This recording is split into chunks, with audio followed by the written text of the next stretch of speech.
The waitress at Sully's diner on Route 12 had been working the counter on a Thursday evening in the third week of August when the old man came in. He came in alone. He was wearing pajama pants and a plain white t-shirt and a thin gray cardigan that was buttoned wrong. He had no shoes. He had one sock on his left foot and no sock on his right.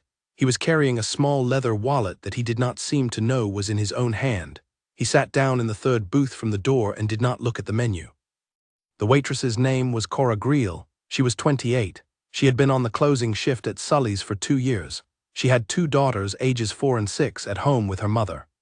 She had seen, in 2 years on the counter, almost every kind of person who walks into a diner on Route 12 at dusk on a Thursday in August. She had not, in 2 years, seen this particular kind. She knew, by the time the old man had been sitting in the third booth for 30 seconds, that something was wrong. The narration steps closer now. It rides Cora. The diner was about half full. A trucker in the back booth was eating chicken fried steak. 2 highway patrol officers were drinking coffee at the counter and discussing a pickup truck rollover from earlier in the afternoon. A young couple in the second-to-last booth was sharing a milkshake. The old man at the third booth was looking at the napkin dispenser as though it might explain something to him. Cora picked up the coffee carafe. She walked over to the booth. She said, "Gentle, good evening, sir, coffee." The old man looked up at her. His eyes were a clear pale blue with the patient look of a man who had read in a library for a very long time. He said, polite, "Thank you, yes, please." She poured a. She set the carafe down on the table. She knelt down a little so her eyes were level with his. She said, "Sir, forgive me, are you on your own this evening?" He thought about this. He said very quietly, "I think I might be lost. I'm sorry, I don't quite know how I came here." Cora said, "Sir, that's all right. Can I help you find your people?" He said, polite, "I would be very grateful, thank you. I'm afraid I don't remember my home address. My wife will know. Her name is Marigold. I was a professor of Russian literature at Branner College for 42 years. I retired in 2007. After that, I am not sure." Cora said, "That's all right, sir. Stay right here. I'll bring you some water. I'll be right back." She walked behind the counter. She picked up the receiver of the wall phone. She dialed 911. She kept her voice level and she kept her body angled so the old man at the booth could not see her on the phone. She told the dispatcher in 22 careful words that there was an elderly gentleman in pajamas at her booth who was disoriented and lost, and that he had given the name Marigold and Branner College, which she knew was the small private college 18 miles south near the county line. The dispatcher said a unit was on the way. The 2 highway patrol officers at the counter had heard the call. They came over. They were the kind of polite that comes from years of going to nursing home pickups on quiet shifts. They said, "Ma'am, we'll handle it from here." Cora said, "Officers, I think we just need to call his wife. He's only been here 3 minutes. I'd rather not make him stand up just yet." One of the officers said, "Ma'am, protocol." Cora said, "Sir, with respect, the man's wife is named Marigold. He retired from Branner in 2007. He's lost. He's not in danger. If we put him in a cruiser before his family gets here, he's going to be more lost than he already is." The officer paused. He said, "Ma'am, fair enough." He stepped back. The narration sees what comes next. While Cora was on the phone with the dispatcher's supervisor, the door of Sully's diner opened and a man came in. He was 41. He was wearing a clean navy work shirt that said HNMA and HVAC on the left breast pocket, and a pair of khaki carpenter pants with a folded paper napkin tucked into one pocket. He had a 7-year-old son with him in a small Spider-Man jacket. The boy was holding his father's right hand. The man's name was Wyatt Pierce. He was a single dad. He had been widowed 3 years earlier when his wife had died of a sudden cardiac event at 34. He worked as a heating and cooling technician for a small outfit in town. He was that night a community college student in his 3rd semester of the HVAC certification program at Branner Tech, the community college 12 miles south, where he was studying to upgrade from technician to certified master, which would raise his hourly rate by $11 and let him be home by 4:30 in the afternoon for his son. He had stopped at Sully's because Owen, his son, had wanted pie. He saw the old man at the third booth. He saw the pajamas. He saw the cardigan buttoned wrong. He saw the single sock. He walked Owen over to the booth that was furthest from the third one. He helped Owen into the bench. He set Owen up with a paper napkin and a small box of crayons that Sully's kept in a cup by the front door. He said, "Bud, color me a picture of the diner." "I'll be right back." Owen said, "Okay, Dad." Wyatt walked across the diner. The narration says what Cora sees. Wyatt Pierce stopped at the old man's booth. He said, polite, "Excuse me, sir, I'm sorry to bother you. May I sit down for a minute?" The old man looked up. He said, polite, "Of course." Wyatt slid into the booth opposite him. He folded his hands on the table. He looked at the old man for a long, careful 3 seconds. He said, "Sir, I'm Wyatt Pierce. I'm at Branner Tech across the road from your old college. My son and I were going to have pie. I notice you're on your own. Would you mind if my son and I sat with you while we have ours? I think it would be nicer for everybody." The old man said, polite, "I would be glad of the company, thank you. My name is Adler." "Adler Vasquez." Wyatt said, "Mr. Vasquez, pleased to meet you." Cora Greel, behind the counter, did not move. The witness narration sees what happens. Wyatt Pierce did not ask Adler Vasquez where he lived. He did not ask him where his wife was. He did not ask him whether he was lost. He did not ask him anything. He waved Owen over from the far booth and introduced him. Owen said, polite, "Hi, Mr. Vasquez." Adler Vasquez said, polite, "Hello, young man, may I ask what you're drawing?" Owen said, "The diner with the door open." Adler Vasquez smiled.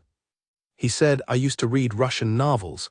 I am sure you do not know what those are, young man. Do you like trains?" Owen looked up from the crayon. He said, "I love trains." Adler Vasquez said, "The Russians wrote a great many novels about trains. They wrote a novel called Anna Karenina. I taught it for 42 years. Did you know that the train in the novel is called the St. Petersburg-Moscow Express?" Owen said, "What kind of engine did it have?" Adler Vasquez said, "A steam engine, a type called the Series O." Owen said, "Wow." Wyatt Pierce signaled to Cora for 3 pieces of pie and 3 cups of coffee, one of them decaf and watered. The witness narration sees the rest of the 90 minutes. The 3 of them sat in the booth. Adler Vasquez told Owen about Russian trains for 14 minutes. He told him about a writer named Tolstoy, and about another writer named Chekhov who had been a doctor, and about a story called The Lady with the Dog. He did not, in those 14 minutes, look at the door of the diner or ask the time or ask where he was. Wyatt Pierce drank his coffee and listened and did not, at any point, look down at his phone or look at the patrol officers at the counter, who had quietly stepped back outside to the parking lot to wait. Owen drew a picture of the Series O steam engine on a paper napkin. He folded it neatly. He gave it to Adler Vasquez. Adler put it in the breast pocket of his cardigan on top of his heart. At 8:24, the door of Sully's diner opened, and a woman in her 60s came in. Her name was Marigold Vasquez. She had been searching for her husband since 5:15 that afternoon, when she had returned from a late-day appointment at the eye doctor and had found the back door of their house open and the bed empty. Her husband had been diagnosed with vascular dementia 11 months earlier. She had not yet, despite the diagnosis, been able to convince herself to put a lock on the back door. She had not had her cell phone with her at the appointment. She had been driving the streets of Branner Hollow and the rural roads on the south side of the highway for 3 hours. She saw her husband in the 3rd booth. She walked the length of the diner with her hand against her mouth. She did not say his name out loud until she had reached the table. She said, "Level Adler." He looked up, he saw her. His pale blue eyes filled with tears he did not seem to know were there.